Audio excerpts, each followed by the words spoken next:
From other interviews, I knew that poor swimmers sometimes wrap themselves in water bottles as an improvised life vest to cross the Rio Bravo. But the idea of a makeshift raft for a grown man in a wheelchair seemed far-fetched. So again I stopped him to ask for clarification. How did you know to do that? He knew one bottle would not sink, and he tested the bottles to see how many were necessary. It was a thoughtful strategy for a rational, intelligent man. After the river crossing, he wheeled himself over a slippery mountain and to the highway where he could catch the bus. In the wilderness, he happened on a man who was so impressed by him that he agreed to be his lookout for migration officials, exclaiming, "You've got balls!" The bus stopped at the highway. The bus driver tried to turn him away because the bus had no ramp for a wheelchair, but he would not accept no for an answer. He climbed aboard and hauled his wheelchair up behind him. Juan had been interviewed before, of course. He bragged that a Florida newspaper ran a profile of him once.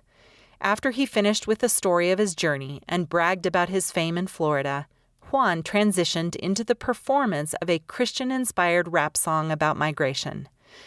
Before we disbanded, his girlfriend prompted him to add one more story.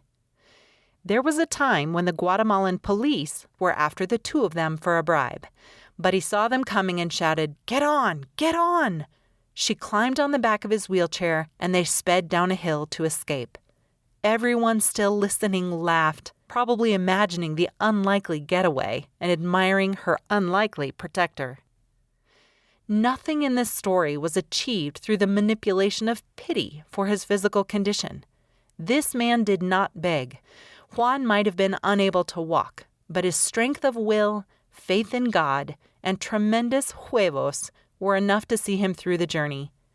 Did anyone believe Juan's story about his lone crossing and self-reliance? Maybe.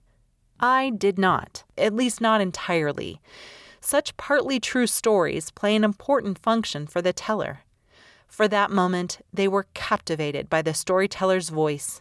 The audience members reimagined him as a capable and authoritative man, the lead character of his own drama. His performance, his quick wit, and his capacity to retrieve a laugh even under dire circumstances established him as a man with uncanny charisma. He was someone worth getting to know. As Juan explained to me, "People orient you. You must chat with people. You must be sociable." In this manner, he guided his group through Mexico, keeping them cohesive and optimistic, and reminding them of his ability to lead. He did so despite his physical handicaps, or because of them, improvising on these material challenges. He converted his crippled body and wheelchair into props for a superbly resourceful persona, temporarily suspending our disbelief.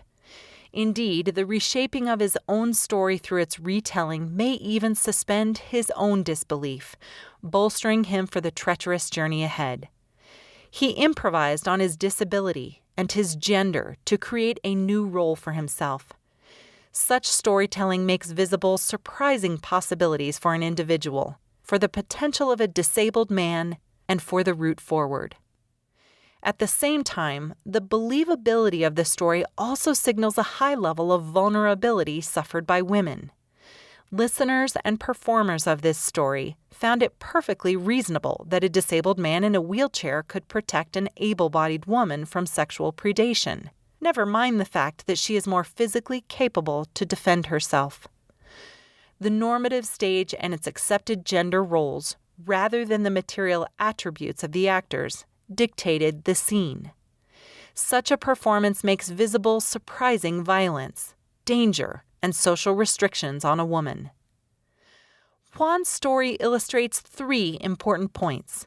First, it shows how gendered performances among strangers become a resource for mobility. As a handicapped man in a wheelchair and without financial resources, we might expect Juan to be immobile.